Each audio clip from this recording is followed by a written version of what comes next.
The Three Little Pigs. Once upon a time, there were 3 little pigs.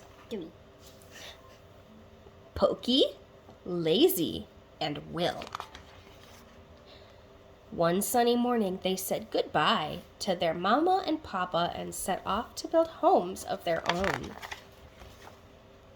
Pokey didn't like to work hard, so he built his house out of straw.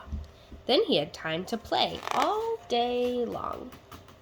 Lazy didn't like to go to work either. He built his house out of twigs. He had time to play all day long too. But Will worked very hard. He built his house of bricks. It took a long, long time, but the little house was solid and sturdy. Do the bunnies ever peek into your videos? One day, not long after the pigs had built their homes, a big bad wolf came along.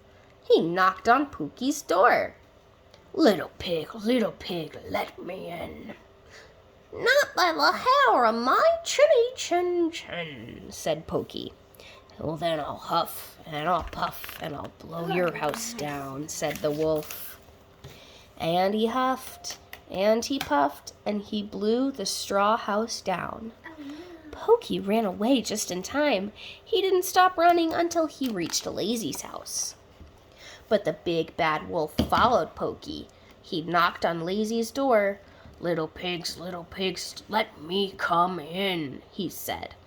"Not by the hairs of our chinny chin chins," said Pokey and Lazy.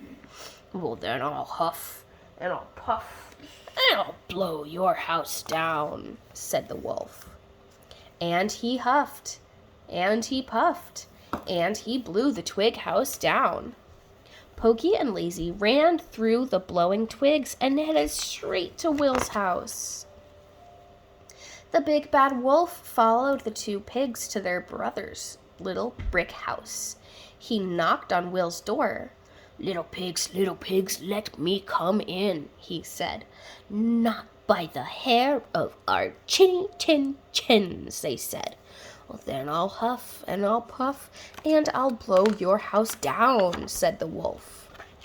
And he huffed and he puffed and he puffed and he huffed, but the big bad wolf couldn't blow the brick house down. Then the wolf had an idea. He climbed to the top of the house and headed down the chimney. "Oh no!" Pokey and Lazy cried. But Will had an idea too. The big bad wolf fell right in the middle of a boiling pot of soup. "Ow, ow, ow!" cried the big bad wolf. He jumped out of the pot and ran away from the little brick house as fast as he could. And the big bad wolf never bothered the 3 little pigs again.